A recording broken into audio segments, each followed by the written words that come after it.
Hello! Welcome to Friday's Tiny Tune-Up. Happy Friday! How's everybody doing today?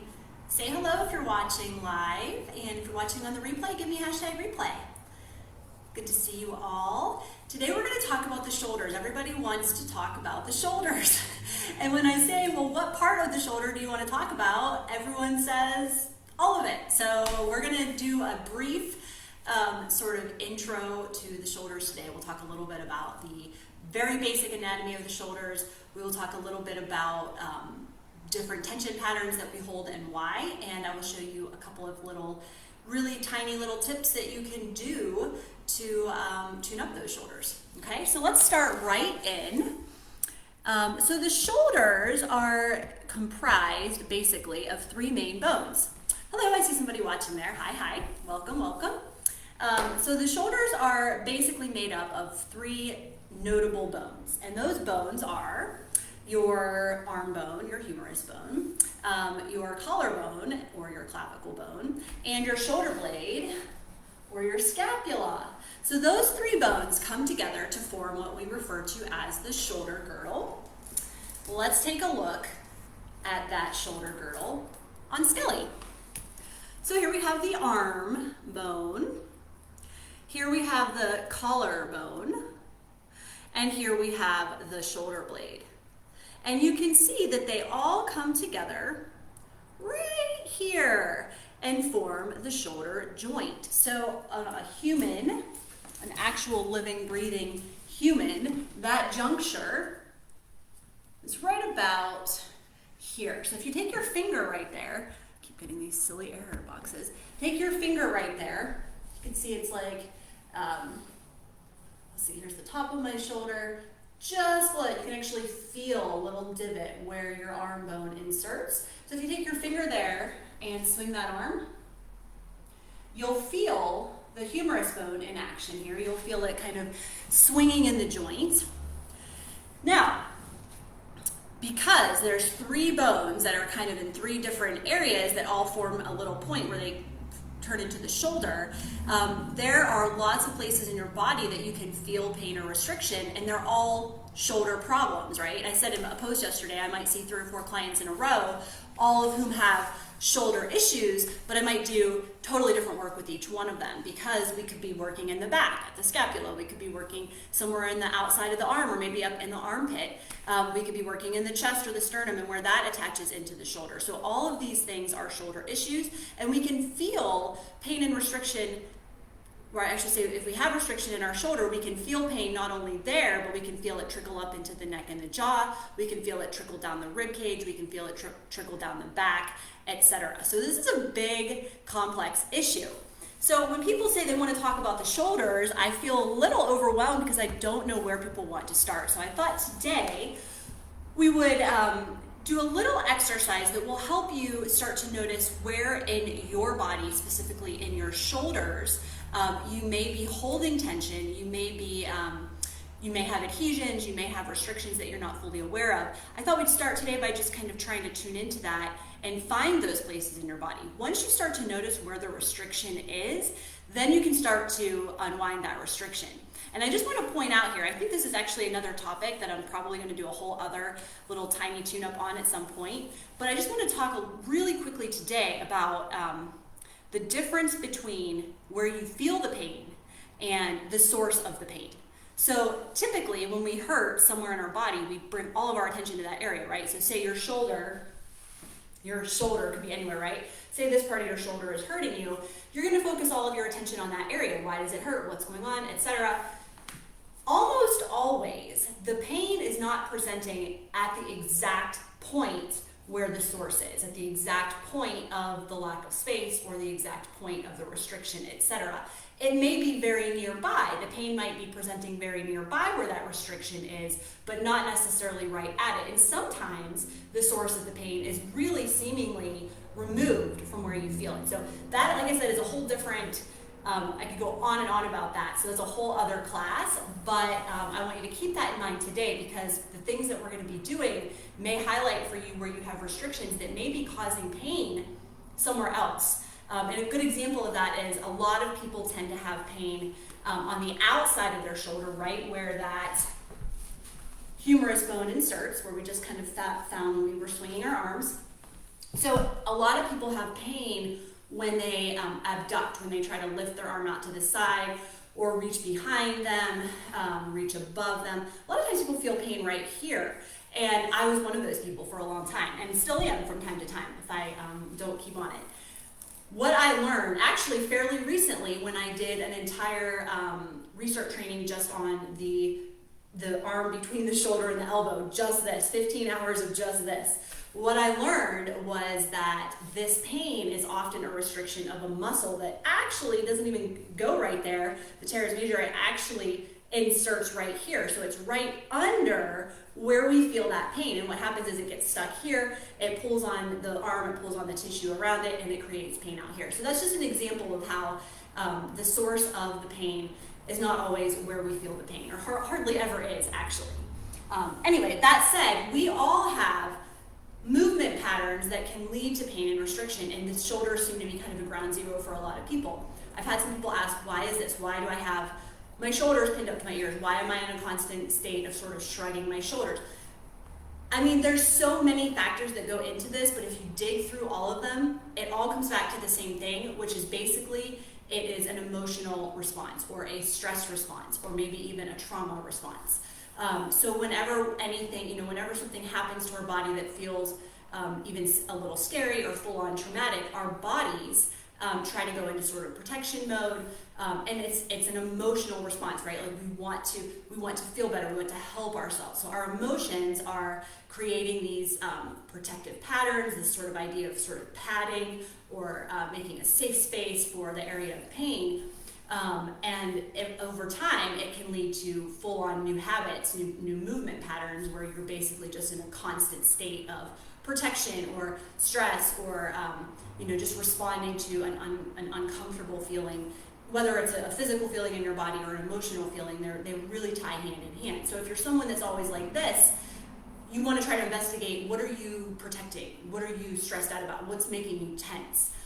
So most of these less optimal movement patterns that we develop, not just in our shoulders, but in our whole bodies throughout our lives, are usually responses to tension or stress or unpleasant feelings or unpleasant thoughts. And then our body doesn't ever get the message to let that go, and so it becomes kind of stuck in our body. So all that said, let's go ahead and hit the floor now. And this, I'm gonna have you, if you have the black Yamana balls, I recommend using them, but you can totally do this without any ball. You can do this just flat on the floor.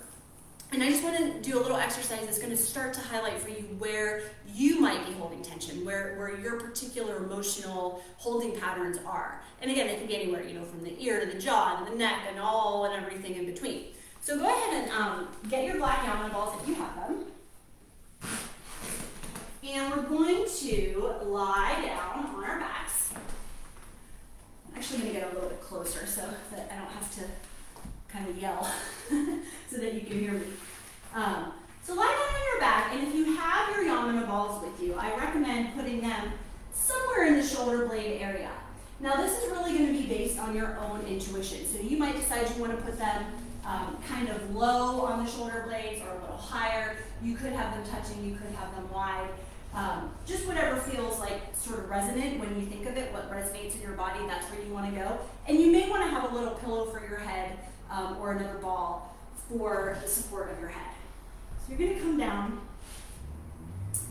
onto the floor. Keep your knees bent here. If you prefer, you can put like a bolster or a little pillow under your knees, and you can stretch them out a little bit. I'm just not going to bother with an extra prop at the moment, but you certainly can. I actually like to, if you have your knees bent, I like to widen my feet, let my knees fall together. This way that your legs are able to stay in that position without you having to grip in your thighs. Another option would be to kind of bind your legs with a strap or a TheraBand or something so that your legs don't just flop open. So this is originally, I believe this is actually, what I'm going to show you is a concept from Alexander technique called constructive rest. I believe it started in Alexander technique, but this is something that you'll see in a lot of movement modalities, a lot of modern dance classes, and as such do this as well. So go ahead now and take one arm over the other and cross your arms over your chest. Remember, you can have something under your head if you want to. Okay, so now after you've crossed your arms, I want you to take a good minimum of 5 deep breaths here. And what I want you to do is notice where you are trying to hold on to something. So these balls are acting as a reference point. They're acting as feedback for your body to organize around, right? So if you have a little thing that you might do where you kind of, tilt into one direction, or you pull a shoulder up to your ear or something like that, when you're in this position with the balls in a sort of stationary spot, it's going to highlight if you're doing that. So if you're in that kind of weird torque position, you're going to notice it more. If you notice it, how do you let that go? It's really just going to be a matter of identifying the places that you're holding and tuning in deep enough to those layers that you can actually let go. So you've all had about 3 or 4 breaths. Keep going, really breathing into your back, really breathing into your sides. Your arms are still crossed here. And you might feel like you're tilting to one side or listing this way or that. You might have little shifts and little kind of reorganizations that are happening all over the back here. Keep breathing into those balls.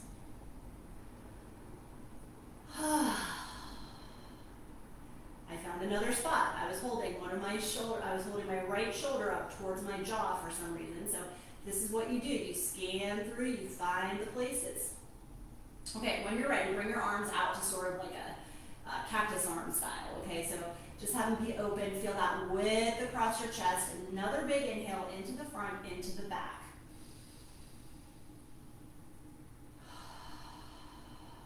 Now, you're going to cross your arms again, this time opposite arm on top. So whichever arm you had on top before, now that one goes on the bottom. And notice how very, very different this feels when you switch your arms. So if you still are having that old tendency of whatever the twist or the torque might be, it's going to translate differently now with this other arm on top. So notice where you're holding. It might not just be in your back. You might be gripping in your inner thighs. You might be gripping in your butt muscles. You might be holding your belly in. You could be curling your toes. Find all those places, and most specifically, the back. A few more breaths here.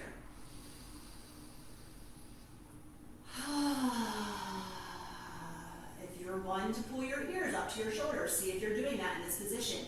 If you are, let them drop. Your shoulders should just drip back like liquid to the floor behind you.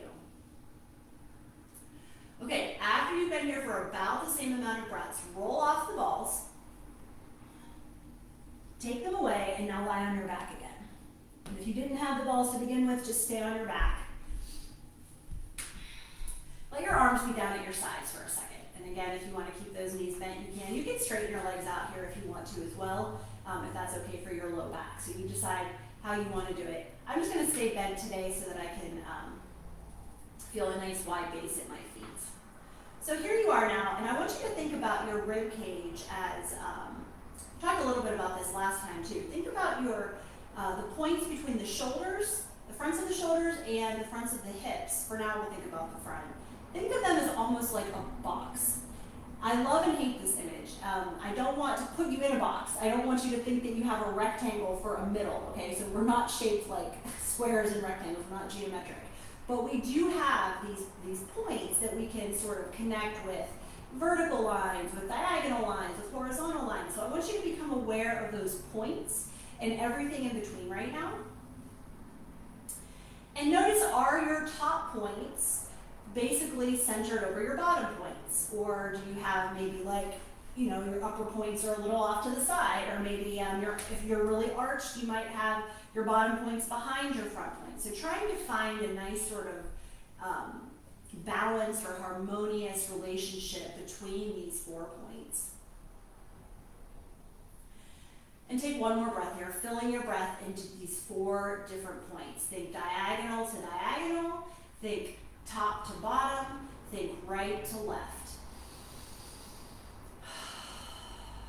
Okay, now when you're ready, go ahead and roll to the side. Let the floor help you up.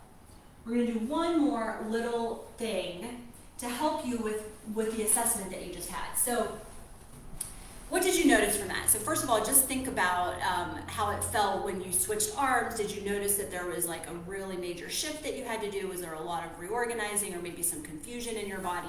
Notice that, remember that, sort of imprint that in your brain. And then think about what it felt like sans balls. No balls at all, just you with your 4 points and how that felt. And I want you to kind of take that with you as you become more vertical today and go about and more dynamic and more mobile. You know, when you are driving, are your top points over your bottom points, or are they in front of? There's just endless opportunity to check in with that throughout the day. Now, that was sort of like an assessment, and I want you to do this sort of regularly for a while. Every day or two, do this and check in and see where you might be holding that you haven't been aware of. Once you start to notice, you might already know. What places did you feel the most restriction? Maybe it was in your scaps, at the back, on your ribs. Maybe it was in the tops of the shoulders. A lot of people have a ton of tension up there at the tops of the shoulders. Wherever it was, hopefully you're more aware of that now than you were 5 minutes ago. And that's where you want to start your journey, okay? So if you felt a lot of tension up here, then you want to work with, you know, the ball and the side of the neck, pushing the top of the shoulder down. You can do that on the floor or the wall. If you felt some pain in the front of the chest as you were sort of splayed open there, you want to work the front of the shoulder. You want to kind of, you know, widen the sternum, work out into each side, do your twists away. If you felt it kind of in the sides of the ribs or up in the armpit, you know, anytime you feel that, you certainly want to put the ball in the armpit, which we're going to do a little example of that in a minute. So those are just ways to get you to understand how easy it is to kind of start to troubleshoot your own needs. Once you've identified what's not working, then you can actually start to work on that thing. When you just say, oh, my shoulder hurts, like, okay, I need a little more info, right? And you know, speaking for you, it's like your body needs more info. Just knowing that your shoulder hurts isn't enough. So this is how you start to investigate. Now, that said, Yamuna has a recommendation for all shoulder issues. So she says if someone comes to you with shoulder pain, no matter what it is, whether it's a torn labrum or a rotator cuff issue or you know, any of the shoulder issues that people have, first thing you do is ball in the armpit, ideally over the bed. Now, I've done a couple of little videos with that before. I'm not going to show you the bed version right now, but I'm going to show you a quicker little hack that you can do totally mid-workday. This is awesome to do if you've been on the computer a lot, especially if you're in a chair that's not super optimal or ergodynamic for you. So you've started to get into some severe tech neck while you're typing and stuff. You're feeling it in your shoulders, upper shoulder, under shoulder, back from, wherever. One thing you can do is take, ideally a larger size. A black would work for this too, but I'd recommend pearl or silver or gold. I have the gold here, so I'm going to use it. So you put it under that armpit, and you really want to wedge it up there. Okay, so the bigger size, this is the biggest. This will be a little harder to wedge up there. If you have a pearl, that'll stay a little easier. So I'm going to hold it there with my hand as I lower my arm. Okay, so that I have a sort of a wedge feeling there. It's sort of stuck in the joint. Now, find your 4 points. It's easy when you have a ball here to kind of tilt away from it or tilt toward it. And that's also a variation you could try, but I want you to find your 4 points right now, keeping that ball side shoulder point over the ball side hip point. Now reach with your other arm, take your wrist or your hand or your forearm, keep your 4 points even, and pull your forearm towards you. Breathe into the side ribs here. So you're going to push your ribs. I hate the word push, actually. That sounds a little too forceful. Allow the sides of your ribs to inflate into the ball as you inhale.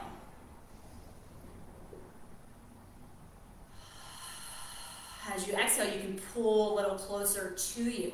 So what this is doing is it's coming up. It's allowing the ball to come up under those 3 points, right? Arm bone, shoulder blade, collarbone, all come together right there. If they get jammed together, what do you think happens? They get jammed together, all the surrounding tissue gets all snarled and tangled up around that. Over time, it gets sticky, it gets dry, it adheres to itself. Now, the 3 points of those shoulder bones, not only are they jammed together, but now they're truly stuck together because of all the surrounding tissue encasing it and keeping it that way. So we start to undo that by unwinding from underneath, creating space underneath for all of the tissue around there to open up. Now, because we did the first side, I don't want you to go off and not do the other side. So go ahead and place the ball under the opposite armpit. Really hold it up there, wedge it on in there. find those 4 points. Take your hand, your other hand on your forearm or your wrist, keeping the 4 points nice and intact. Pull towards you, take a big breath, inflating into the ball.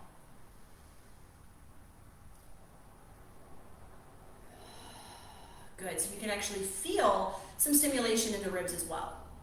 And you're feeling the shoulder open up from underneath. So just like all the yamana work, it's all about from the inside out. We start as deep as possible, we work our way out. That's part of the whole bone stimulation thing. Okay, so now you can go ahead and let that go. Let your shoulders drop, swing your arms a little bit, visualize as you're swinging what's going on there. That arm bone is just swinging in its socket, right? So, first, when you have pain, wherever it is, but the shoulders are a good example because it's so complex. When you first have the pain, you want to figure out why. Most likely, it's not coming from the place that you feel it. So then you do a little assessment. The balls can help. The balls can provide you the stability. They provide you the anchor around which your body needs to organize to figure out what's not able to let go. Once you figure that out, then you can come at it from all the proper angles. Okay, so if anybody has any questions, please type them in the comments. I don't see any questions yet, but let me know if anything comes up. And remember, you can get all the balls from my website, and I have a couple of really cool, cozy little bundles going on right now with different classes and different self-care items that are really appealing, so feel free to browse those. But if you have questions, let me know. Next week, I'll be here same time, same place, noon Eastern on Friday. Be thinking about what you want me to talk about next week. Thanks for coming. See you soon. Bye.